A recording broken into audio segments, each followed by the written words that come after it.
Oke, pembahasan berikutnya yaitu mengenai poin B, risk respondents.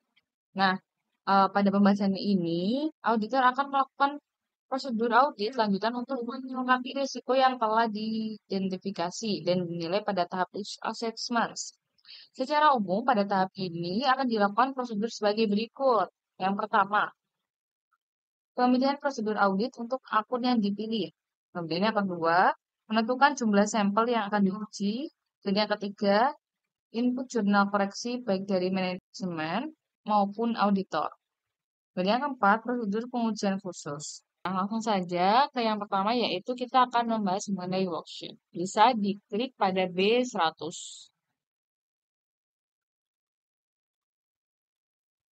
Nah, sudah terlihat pada B100 ini kita akan membahas mengenai worksheet. Pekerja ini digunakan sebagai media informasi pengelolaan angka laporan keuangan berupa informasi saldo awal, jurnal penyesuaian, serta angka final laporan keuangan audit. Nah, pada tampilan konten, klik indeks yang 100 dan muncul tampilan seperti gambar ini. Nah, ini sudah tertampil worksheet-nya. Nah, auditor dapat langsung mengklik indeks bersangkutan untuk menuju ke keras kerja yang dimaksud mulai dari B101, maaf, B110, B120, B130, dan B140. Pada bagian bawah terdapat kotak kosong untuk secara otomatis berisi kesimpulan atas kesimpulan gabungan kertas kerja yang telah diujikan masing-masing pada indeks-indeks yang ada. Langsung saja ke pembahasan yang pertama yaitu mengenai worksheet trial balance yang dibahas di base 110. Nah, kertas kerja ini merupakan rangkaian angka laporan keuangan dari angka saldo awal sampai dengan angka final hasil audit setelah terdapat penyesuaian sebagaimana yang ada di layar ini. Nah, cara pengisiannya yaitu yang pertama, dalam proses kerja ini, auditor harus melakukan pengisian melalui pilihan drop down terkait laba rugi tahun berjalan berdasarkan nama akun yang relevan, jadi bisa disesuaikan. Selanjutnya, auditor harus melakukan pengisian melalui pilihan drop down terkait ekuitas lainnya atau OJ. Nah, berdasarkan nama akun yang relevan, apabila rincian dari OJ disajikan dalam kumpulan ekuitas lainnya atau OJ, namun demikian, apabila dalam penyajian laporan keuangan ekuitas lainnya atau OJ dibuat secara rinci per akun nama auditor, tidak perlu melakukan mapping tersebut. Dan yang ketiga adalah angka WTP untuk setiap akun terisi secara otomatis dari input saldo awal serta input cash dan page. Pada bagian atas kolom saldo per audit terdapat kontrol untuk memastikan khusus terkait apakah saldo laporan posisi keuangan yang telah diaudit sudah benar. Jika belum, maka akan muncul angka selisihnya.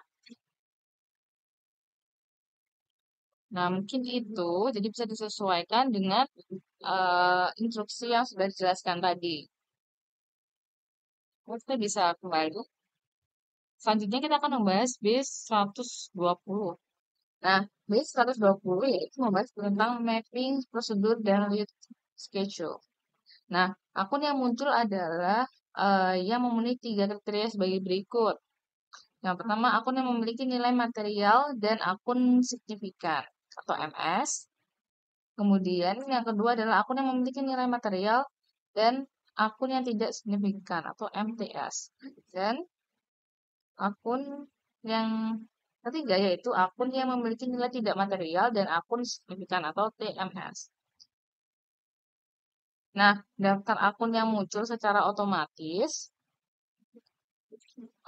berdasarkan penilaian yang ada pada tahap risk assessment. Hal tersebut sebagaimana jadi yang ada pada layar berikut ini. Nah, seperti ini.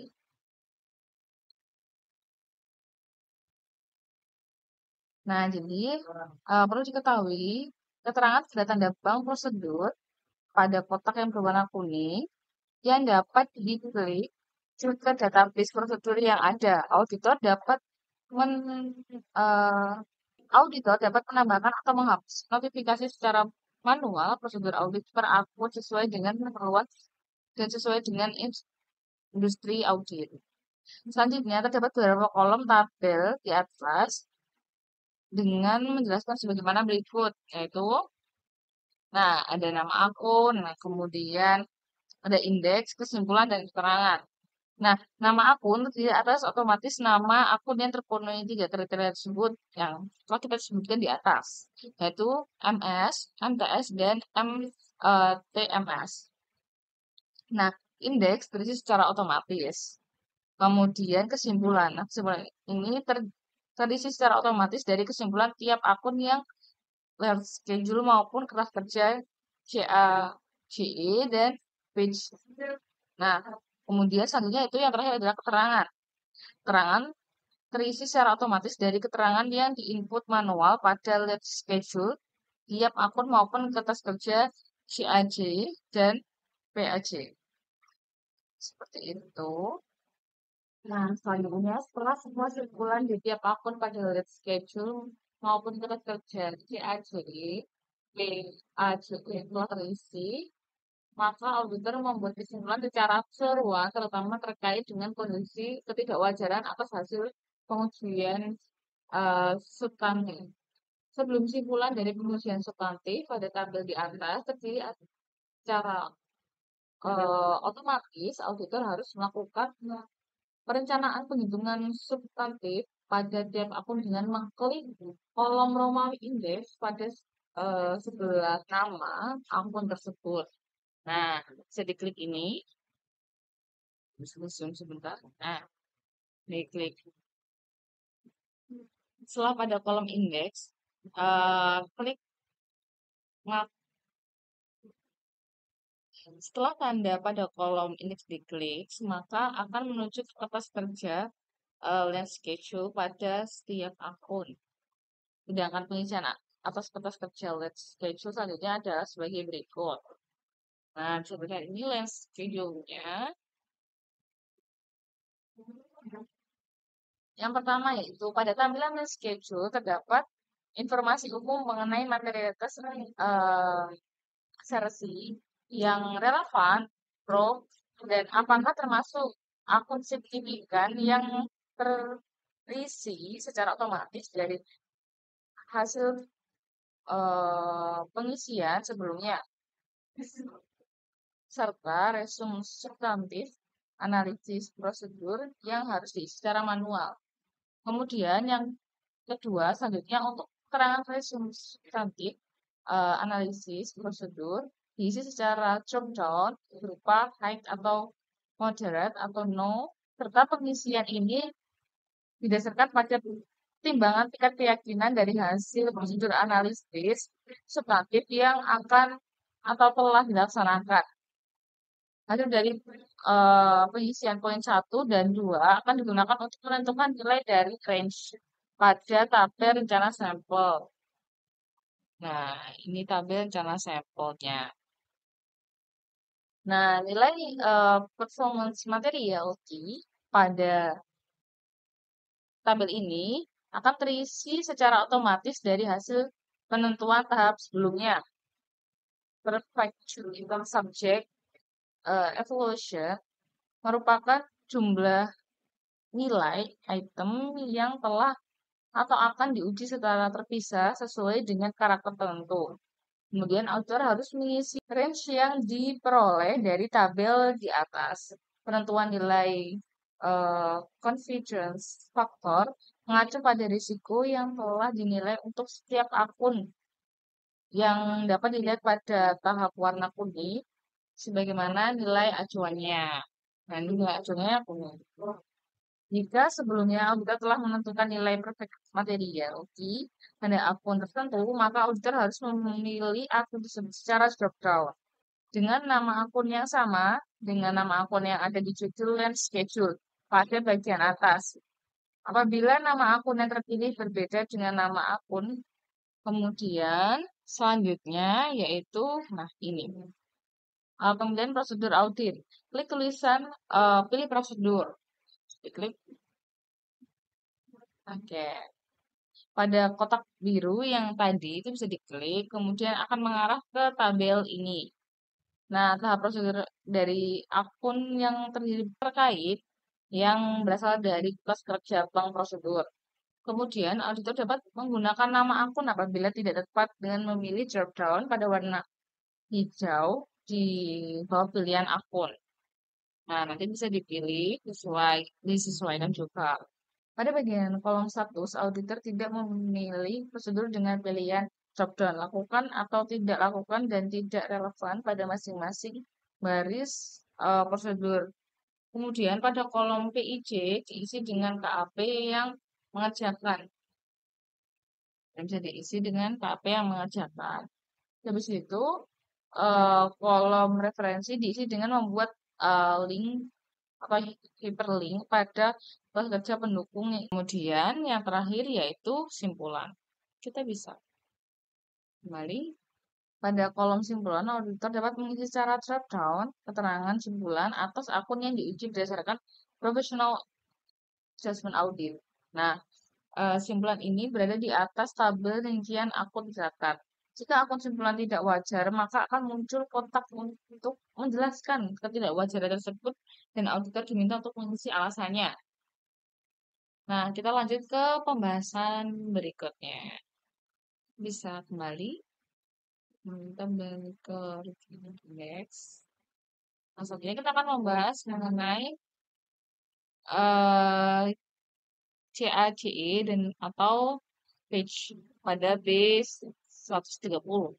Nah, ketiga ini digunakan untuk menunjang jurnal-jurnal yang diidentifikasi selama proses audit yang dikategorikan menjadi dua, yaitu CACE serta PACE.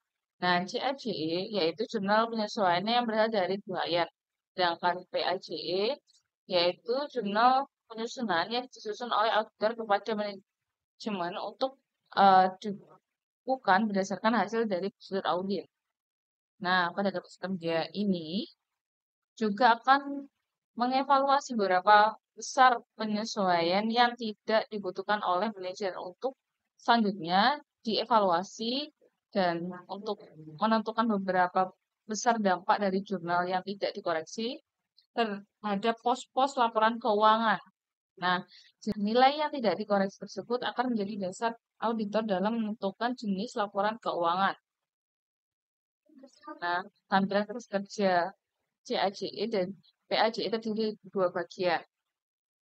Bagian ini merupakan ringkasan dari input dan simpulan yang akan ditentukan auditor. Pada bagian ini terdapat informasi mengenai dampak salah satu yang tidak dibukukan terhadap masing-masing kelompok akun.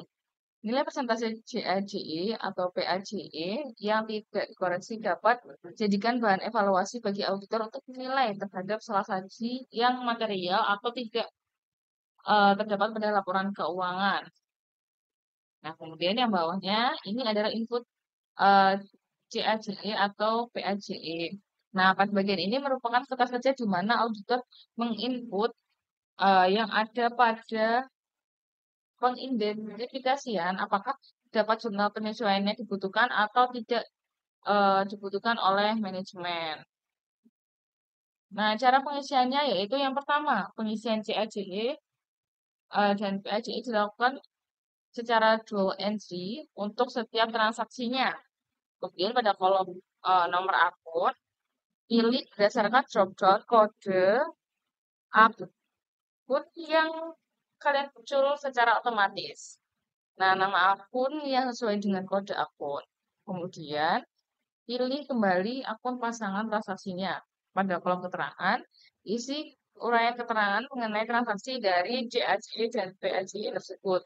Pada kolom dibukakan, isi dengan nilai jurnal penyesuaian yang dibukukan atau diterima oleh klien, atau jika tidak diterima, maka nilai transaksi ditempatkan di kolom tidak dibukukan secara dual entry. Nah, kemudian yang kelima selanjutnya, apabila terdapat CACE, PACE pada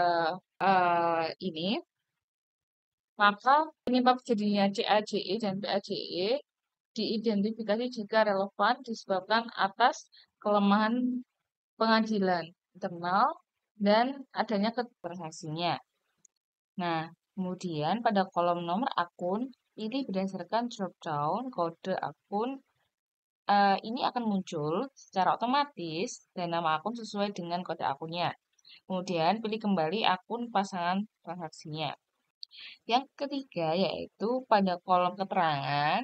Nah, pada kolom keterangan ini diisi uraian keterangan mengenai transaksi CAJE dan PAJE tersebut.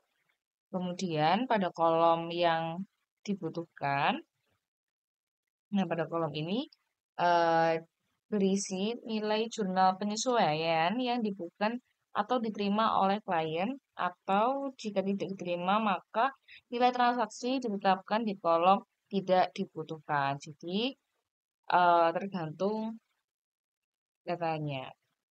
Selanjutnya, apabila terdapat CAJE, PAJE, maka penyebab terjadinya CAJE dan PAJE diidentifikasi.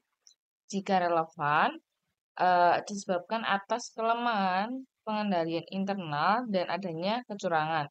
Dengan memilih drop-down ya atau tidak sesuai dengan kondisi atau transaksi yang terjadi. Informasi ini sebagai catatan auditor diantaranya untuk poin manajemen letter dan dampak respon audit yang lebih luas. Kemudian, pada bagian atas kertas kerja terdapat informasi mengenai persentase nilai CAJE, PAJE yang tidak dikoresi, terdapat masing-masing kelompok laporan keuangan dan tingkat materialitas. Informasi tersebut dapat digunakan untuk nilai apakah terdapat salah satu. Pada bagian atas kertas kerja terdapat informasi mengenai persentase nilai CAJE, PAJE yang tidak dikoreksi. Nah, terdapat masing-masing kelompok laporan keuangan dan tingkat materialitasnya. Informasi tersebut dapat digunakan untuk menilai apakah terdapat salah saji yang material terhadap laporan keuangannya. Selanjutnya, kita akan beralih ke step selanjutnya.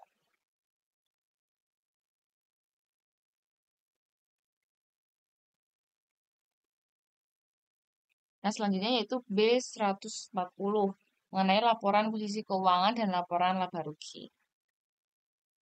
Nah, kelas kerja ini merupakan informasi dari saldo-saldo laporan keuangan audit. Pada bagian atas terdapat informasi saldo kelompok neraca dan laba rugi sebagaimana yang jadi pada layar ini. Nah, pada bagian detail auditor, mengisi drop down untuk kelompok akun serta nama akun yang sesuai dengan laporan keuangan. Selanjutnya, angka audit maupun tahun sebelumnya akan muncul secara otomatis sebagaimana yang tersaji pada hari ini. Jadi ini akan terisi secara otomatis. Kemudian kita bisa lanjut ke step berikutnya. Kita bisa next. Nah, selanjutnya yaitu B210. Nah, pada kertas kerja ini, auditor harus melakukan identifikasi dan pemahaman atas estimasi akuntansi yang digunakan oleh manajemen dalam menyusun laporan keuangan berdasarkan ketentuan dalam SA 540 audit atas estimasi akuntansi, termasuk estimasi akuntansi nilai wajar dan pengungkapan yang bersangkutan. Nah, ini tampilannya, bisa dilihat. Nah, secara umum, proses dalam mempertimbangkan estimasi akuntansi adalah sebagai berikut. Yang pertama, identifikasi estimasi akuntansi. Kemudian yang kedua, respon atas estimasi akuntansi yang dinilai. Dan yang ketiga, evaluasi pengungkapan estimasi akuntansi. Nah, cara pengisiannya yaitu yang pertama, untuk tabel dapat diisi sebagai berikut ini. Nah, untuk yang tabelnya ya. Akun estimasi. Akun estimasi diisi manual nama akun pada laporan keuangan yang teridentifikasi pengungkapan estimasi akuntansi. Kemudian pada kolom penggunaan tenaga ahli, diisi manual nama profesi atau tenaga ahli yang dipakai oleh manajemen dalam menghitung estimasi akuntansi. Dan yang ketiga, metode yang digunakan. Diisi manual metode yang diterapkan oleh manajemen atau tentang ahli dalam membuat atau mengukur estimasi akuntansi. Kemudian dasar asumsi. Nah, diisi manual pertimbangan-pertimbangan yang dibuat manajemen untuk estimasi akuntansi. Kemudian pengendalian relevan. Nah, diisi manual eh, pengendalian atas estimasi akuntansi tersebut. Kemudian level pengukuran nilai wajar diisi dengan isi manual level nilai wajar. Lihat pada PSAK 68 untuk level nilai wajarnya. Kemudian referensi diisi manual referensi ke kertas kerja atau dokumen lain yang relevan. Dan yang terakhir adalah catatan. Nah, pada catatan ini diisi manual simpulan auditor atas penggunaan estimasi akuntansi oleh manajemen. Simpulan ini menjadi dasar apakah bukti audit telah cukup diperoleh dan pengungkapan estimasi akun telah memadai laporan keuangan. Nah, kemudian langkah berikutnya yaitu auditor harus mengisi kotak simpulan berdasarkan pertimbangan dan isian pernyataan. Simpulan dapat dipilih secara drop-down dengan dua pilihan yaitu penggunaan estimasi akuntansi telah memadai dan yang kedua penggunaan estimasi akuntansi belum sepenuhnya memadai. Jadi bisa disesuaikan. Ini yang ketiga yaitu pilih drop-down penggunaan estimasi akuntansi sebelum sepenuhnya memadai, maka akan muncul tulisan jelaskan alasan kenapa tidak memadai. Kemudian auditor diminta untuk menjelaskan hal-hal tersebut pada kotak penjelasan. Jadi jika tidak memadai, maka nanti akan muncul kotak untuk menjelaskan kenapa tidak memadai. Nah, status KKP dapat berubah complicated jika simpulan telah terisi dengan baik. Seperti itu. Nah, kita sudah menyelesaikan ini, kemudian kita bisa next ke selanjutnya. Nah, selanjutnya yaitu tabel 220 transaksi dengan pihak berrelasi. Nah, pada kertas kerja ini, auditor melakukan identifikasi dan pemahaman atas pihak-pihak yang dikategorikan sebagai pihak berrelasi serta sifat transaksinya. Sebagai bagian dari respon atas kemungkinan risiko transaksi dengan pihak eksternal, auditor harusnya, nah, kemudian B220 transaksi dengan pihak berrelasi.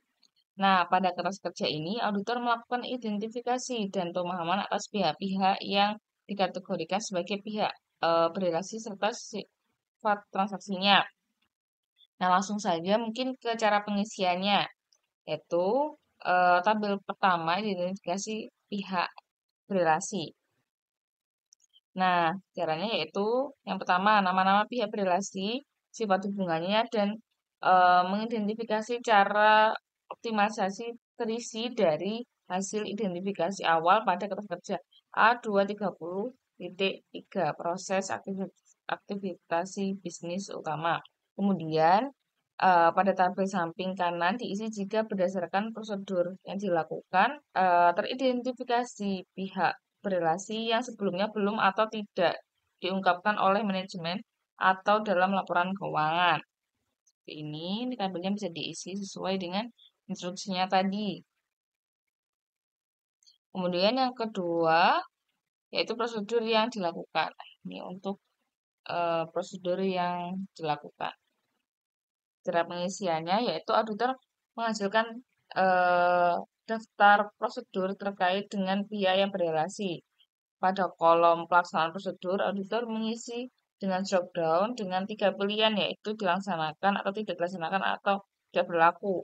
Kemudian pada kolom referensi, auditor dapat mengisi rujukan ke kertas kerja tertentu pada lampiran dokumen pendukung. Dan pastinya yang terakhir yaitu adalah simpulan.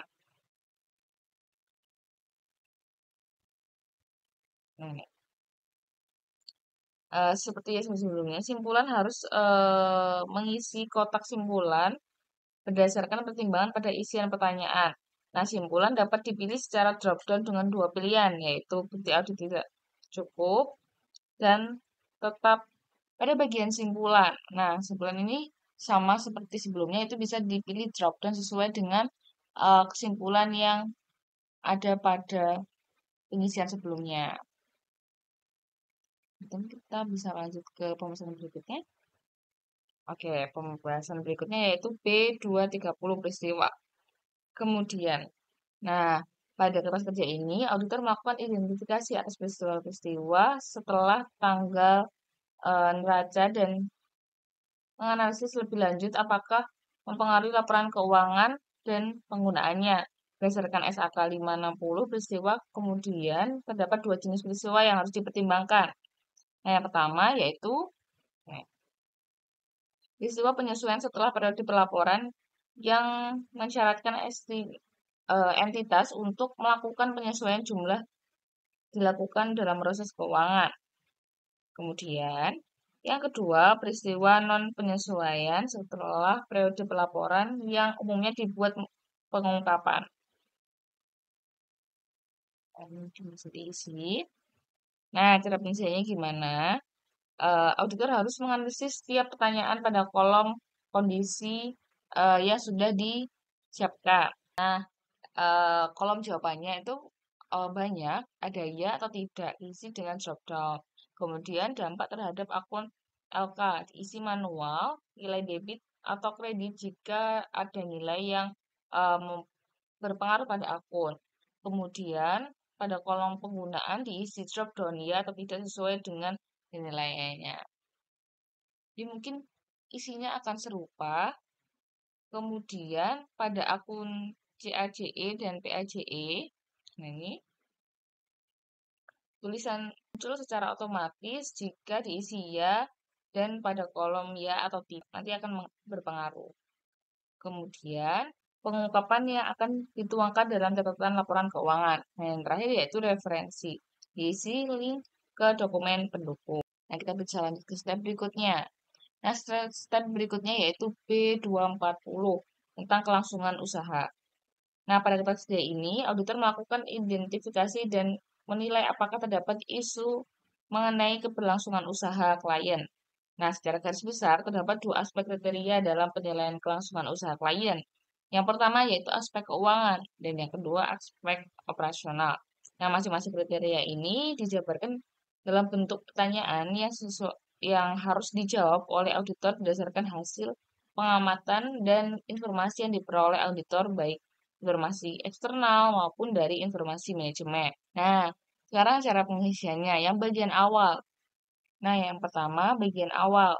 Nah, berisi salah satu bentuk metode untuk memprediksi kebangkrutan atau pilot dari suatu klien dengan menggunakan analisis Allman Search. Kemudian di bagian samping kanan terdapat penghitungan otomatis untuk metode dan hasil akhir dari perhitungan serta simpulannya. Auditor dapat menjadikan salah satu indikator untuk mempertimbangkan lebih lanjut apakah terdapat isu mengenai keberlangsungan usaha. Untuk mendapatkan hasil analisis auditor harus yang pertama memasukkan pilihan nama dengan cara drop down pada kolom berwarna hijau sesuai dengan nama saldo laba yang relevan dengan laporan keuangan. Selanjutnya, memasukkan pilihan nama akun secara drop down pada bagian kolom berwarna hijau sesuai dengan nama modal pemegang saham yang relevan dengan laporan audit. Jadi isi sini.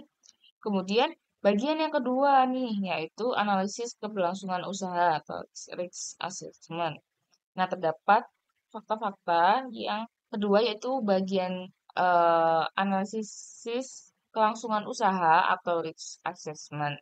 Terdapat daftar faktor-faktor yang menjadi pertimbangan dalam prosedur audit untuk menilai keberlangsungan usaha. Jadi kolomnya ini bermacam-macam. Nah, kolom-kolom ini ada fungsinya, yaitu yang pertama adalah kolom pelaksanaan prosedur. Nah, diisi dengan drop down, dilaksanakan ya atau tidak tadi. Kemudian penjelasan, diisi manual alasan dari isian pelaksanaan prosedur sesuai dengan drop down yang dipilih. Kemudian ref KKP, berisi tentang referensi atau link ke kertas kerja tambahan yang dibuat auditor untuk mendukung pengujian. Kurang lebih seperti itu cara mengisinya sampai di akhir.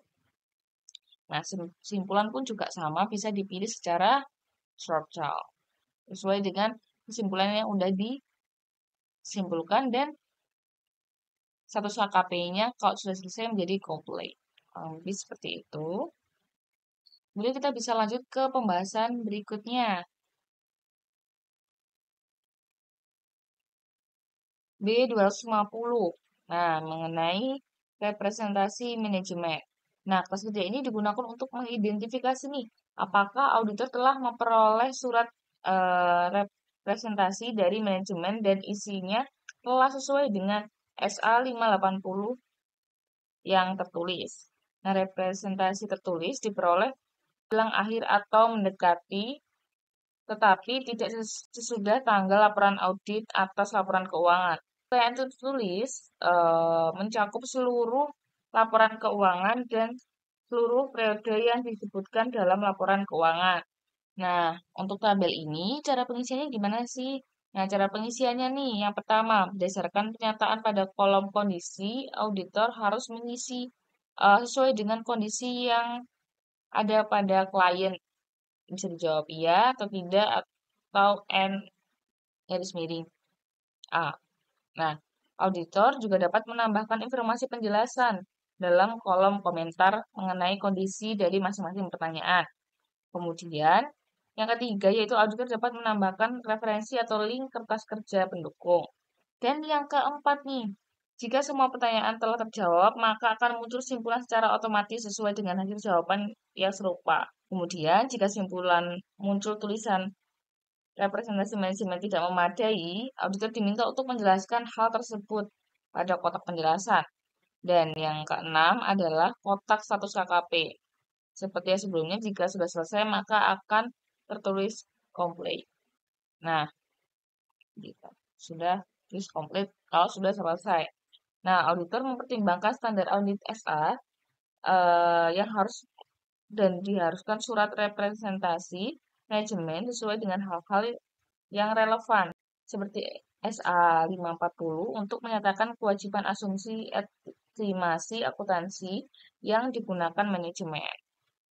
Nah, kalau sudah selesai, kita bisa next ke step selanjutnya. Nah, yang selanjutnya yaitu B260 mengenai penggunaan pakar auditor. Nah, pada kertas kerja ini, auditor melakukan identifikasi atas penggunaan pakar auditor dalam mengajukan suatu akun. Nah, berdasarkan SA 620, prosedur yang harus dicakup oleh auditor diantaranya nih. Yang pertama, penentuan kebutuhan pakar auditor. Auditor dapat mengevaluasi apakah diperlukan pakar auditor untuk menilai suatu asersi dari akun tertentu. Kemudian, evaluasi atas kompetensi, kapabilitas, dan objektivitas pakar auditor. Dan yang ketiga, nah yang selanjutnya mengenai pakar auditor. Nah, ini bisa dilihat dulu.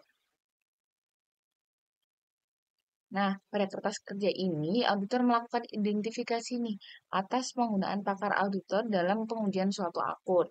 Nah, berdasarkan SA 620, prosedur yang harus dicakup oleh auditor diantaranya, yang pertama, penentuan kebutuhan pakar auditor. Ini penentuan pakar auditor, kemudian kebutuhan pakar auditor ini, auditor mengevaluasi apakah diperlukan pakar auditor untuk menilai suatu asersi dari akun tertentu. Nah, yang kedua, evaluasi atas kompetensi, kapabilitas, dan objektivitas pakar auditor. Nah, ini jika pakar auditor digunakan dan auditor akan menggunakan hasil pekerjaannya sebagai bukti audit. Maka maka harus kan analisis nih atas kompetensi, kapabilitas, dan objektivitas pakar auditor. Yang ketiga yaitu ruang lingkup pekerjaan pakar auditor. Nah, auditor harus melihat pada ruang lingkup pekerjaan auditor untuk menentukan apakah ruang lingkup tersebut sesuai dengan data yang dibutuhkan auditor untuk menyimpulkan suatu asersi. Kemudian yang keempat yaitu evaluasi kecukupan pekerjaan pakar. Nah, auditor harus menguji kecukupan bukti yang diperoleh oleh pakar auditor apakah wajar dan dapat dijadikan sebagai bukti audit yang cukup dan memadai untuk menarik kesimpulan. Contohnya nih, apakah asumsi yang digunakan oleh pakar auditor telah sesuai dengan data pembanding. Jadi seperti itu. Nah, cara pengisiannya nih, gimana sih cara pengisiannya? Cara pengisiannya adalah yang pertama, auditor harus mengidentifikasi apakah klien menggunakan pakar auditor atau tidak dengan menggunakan uh, pengisian drop down. Ya atau tidak. Jadi ini kalau auditor menggunakan pakar auditor bisa di drop down ya, dan kalau tidak bisa di drop down tidak. Seperti itu. Nah, auditor harus mengisi tabel informasi umum pakar auditor sebagai berikut. Ini yang pertama kolom nama. Diisi manual nama pihak atau pakar yang digunakan baik individu maupun organisasi. Kemudian bidang keahlian. Bidang keahlian diisi manual. Bidang keahlian ini contohnya seperti aktuasi, penilaian publik, dan konsultan pajak. Dan yang ketiga, akun atau pengungkapan. Nah, diisi akun terkait yang dinilai atau diuji oleh pakar tersebut. Kemudian, siapa yang mengikat kontrak dengan pakar? Diisi pihak yang menandatangani kontrak dengan pakar. Nah, kemudian cara berikutnya, tabel pertanyaan sebagai isian 1 sampai dengan 4. Nah, pada kolom penjelasan atau referensi ke pengujian yang dilakukan, auditor mengisi secara manual uraian jawaban yang relevan antara setiap pertanyaan di kolom faktor-faktor yang dipertimbangkan.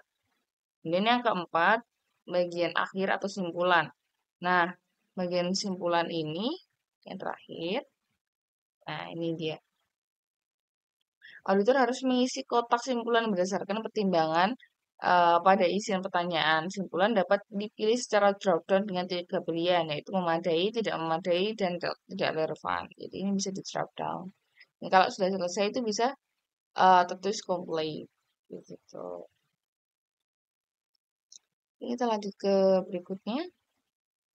Nah, selanjutnya yaitu 270.